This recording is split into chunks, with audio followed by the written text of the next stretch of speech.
हाँ जी मालिक।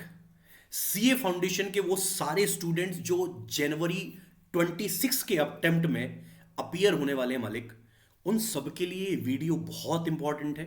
इस वीडियो को बहुत ध्यान से सुनिएगा, समझिएगा, और ये ज़रूर बेटा कोशिश करिएगा कि इस वीडियो के माध्यम से मैं आपसे क्या बात करना चाहता हूँ, मैं आपको क्या समझाना चाहता हूँ।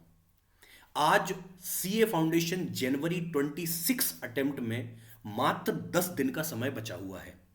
और जैसे जैसे जो एग्जाम है ना मालिक नजदीक आ रहा है, पास आ रहा है, एंजाइटी बोले, टेंशन बोले, नेगेटिविटी बोले, या सबसे बढ़िया जो मुझे शब्द याद आ रहा है वो ये है कि सर डर का माहौल बना हुआ है।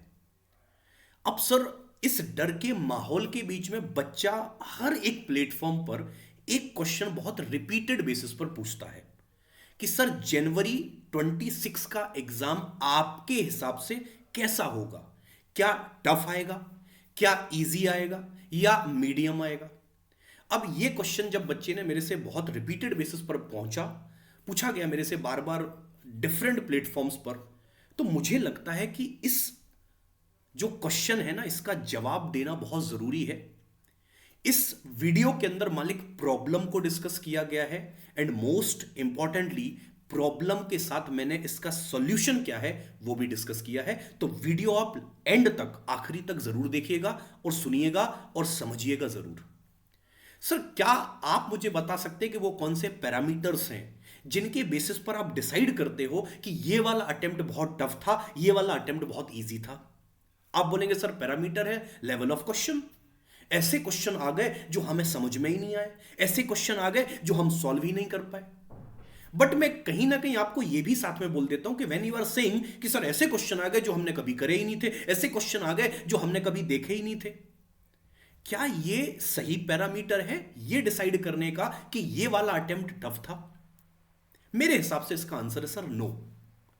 सर ये पैरामीटर केवल ये तय नहीं कर सकता है कि कौन सा अटेम्प्ट टफ था और कौन सा अटेम्प्ट इजी था। भाई आपके हिसाब से कल को आपने 10 क्वेश्चन सॉल्व करे केवल, और कल को किस्मत से वो 10 क्वेश्चन ही एग्जाम में आ गए, तो आपके हिसाब से तो भैया दुनिया का ये हिस्ट्री का सबसे इजी पेपर हो गया।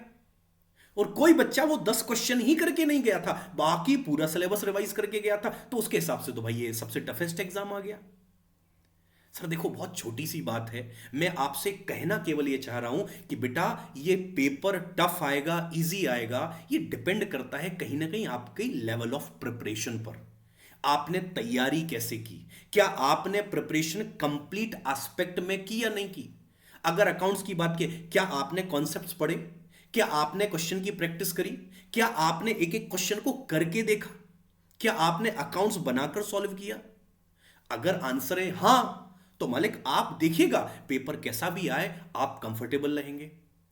क्या लॉ में सर आपने राइटिंग प्रैक्टिस की, क्या मॉक टेस्ट पेपर्स दिए, क्या एवेल्युएशन किया, क्या वो एरियाज आपने सर्च किए जहां पर आपके मार्क्स डिडक्ट हो सकते हैं या हुए हैं अगर आपने प्रीवियस अटेम्प्ट दिया था?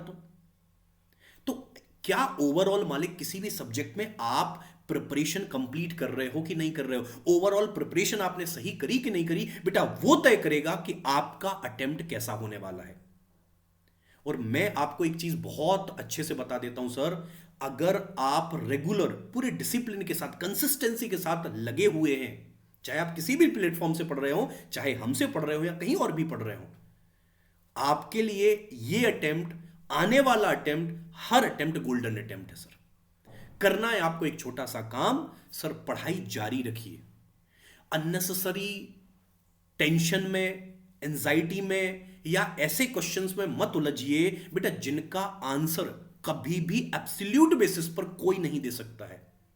देखिए आईसीएआई को प्रिडिक्ट करना अपने आप में सर एक ऐसा काम है, नियर टू इम्पॉसिबल वाली बात है।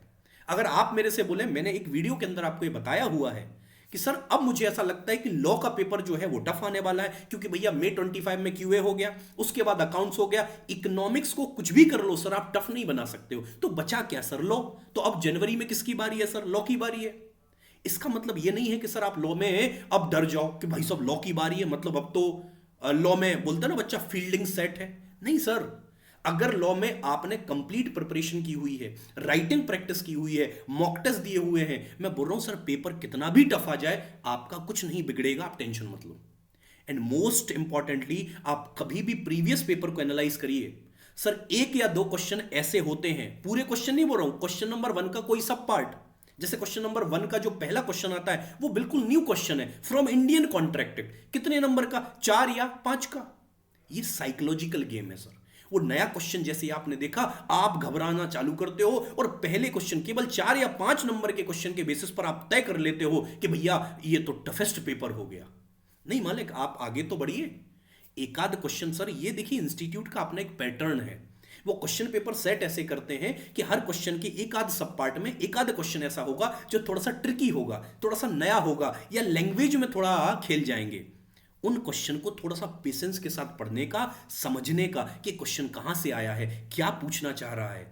आप ये पाओगे कि अगर आपने थोड़ा सा ठंडे दिमाग से काम लिया तो मालिक क्वेश्चन पेपर आपको सारे के सारे आसान लगेंगे, इजी लगेंगे और आप आराम से उनको हैंडल कर पाएंगे। इसीलिए सर ये समय नेगेटिव होने का नहीं है, ये समय डरने का नहीं है, ये समय है अपनी प्रिपरेशन को और मजबूत करने का, अपनी प्रिपरेशन को और आगे बढ़ाने का, अपनी प्रिपरेशन को और स्ट्रॉन्ग करने का। इसी चैनल पर आप देखेंगे बैक टू बैक मैराथन्स आ रही हैं। संडे को 11 तारीख को 11 बजे से भाई लॉ पूरा मैं कराने वाला हूं, और it is a blended marathon. इसके अंदर सर मैं ना केवल आपको कॉन्सेप्ट पढ़ाऊंगा, इंडिया की एक ऐसी पहली मैराथन होगी जिसके अंदर सर आपको कॉन्सेप्ट पढ़ाए जाएंगे। उसके बाद मालिक मैं आपको क्या कराऊंगा, केस बेस्ड क्वेश्चन कराऊंगा, टॉपिक वाइज डायरेक्ट क्वेश्चन कराऊंगा, राइटिंग प्रैक्टिस भी कराऊंगा। It is going to be a blended marathon. और सर अगर आप इसको ईमानदारी से देखोगे, समझोगे, पढ़ोगे मेरे साथ, तो आप ये पाओगे कि सर 50 नंबर तो आपके मिनिमम साइड सर उसी दिन पक्के हो जाएंगे। लेकिन अगेन एफर्ट डालना पड़ेगा सर। तो सर मैं आपसे बस इतनी छोटी सी बात बोलता हूं, हर उस सीए फाउंडेशन वाले बच्चे से जो जनवरी 26 में मालिक एग्जाम लिखने वाला है, सर अभी समय नेगेटिव होने का नहीं है, अभी समय डिमोटिवेट होने का नहीं है। हां, अब आपकी अपनी प्रिपरेशन का लेवल को एक बार देखिए।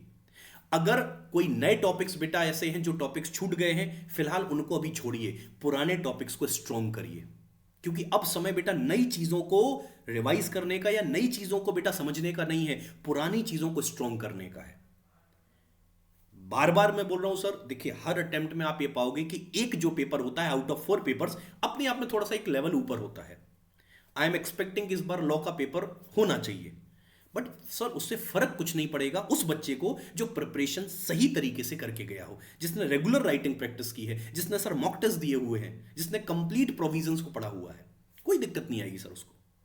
और हर अटेम्प्ट सर हर एक बच्चे के लिए अलग पर्सपेक्टिव रखता है। किसी के लिए कोई अटेम्प्ट आप देखिएगा, कोई बोलेगा इजी था, आप बोलोगे यार ये तो टफ था, कोई बोलेगा मेरा पेपर पूरा हो गया, कोई बोलेगा छूट गया क्योंकि लेंदी था। तो ये डिपेंड करता है आपकी प्रिपरेशन कैसी है। सॉल्यूशन सर यही है, आप प्रिपरेशन जारी रखिए, कंप्लीट प्रिपरेशन करिए। जो चीज़ें आप छोड़ रखी हैं या जो चीज़ें अभी तक आपने नहीं टच की हैं उनको मत देखिए सर, जो चीज़ें ऑलरेडी कवर हैं उनका रिवीजन करिए, उनको ही और स्ट्रॉन्ग बनाइए। ठीक है मालिक। कोई बच्चा ऐसा है जिसकी प्रिपरेशन 40% या उससे कम है ओवरऑल, बेटा गो फॉर May 26। देखिए आप बोले सर एक बार चांस लेना चाह रहे हैं, मेरे हिसाब से इसमें चांस लेने जैसा भी कुछ नहीं है बेटा। सो मुझे ऐसा लगता है कि अगर 40% या उससे कम प्रिपरेशन है, you have to go for May 26, January 26। आप मतलब उसके लिए आप बिल्कुल भी तैयार नहीं है, प्रिपेयर नहीं है मालिक। उसके लिए मैं आपको बोल रहा हूं कॉम्प्रिहेंसिव बैचेस हैं, हमारी ही चल रही हैं, 60% का हम आपको डिस्काउंट ऑफर कर रहे हैं मालिक। आप एक ही सब्सक्रिप्शन के अंदर मल्टीपल बैचेस भैया ले सकते हैं। ये लीजिए सर, एक ही सर सब्सक्रिप्शन के अंदर आपको एक नहीं, दो नहीं, तीन बैचेस का सब्सक्रिप्शन मिलेगा। आप अपनी चॉइस के हिसाब से सर फैकल्टीज को चूज कर सकते हैं, उनसे पढ़ सकते हैं सर। तो सर कहानी देखिए बहुत सिंपल है, पढ़ाई जारी रखिए, कंसिस्टेंसी रखिए, डिसिप्लिन बनाए रखिए। ये जो इतने महीनों की मेहनत है ना मालिक, इसको वेस्ट मत जाने दीजिए। ठीक है मालिक, मिलते हैं आपसे अगले सेशन के अंदर, और 11 तारीख को आना मत भूलिएगा। All the very best guys.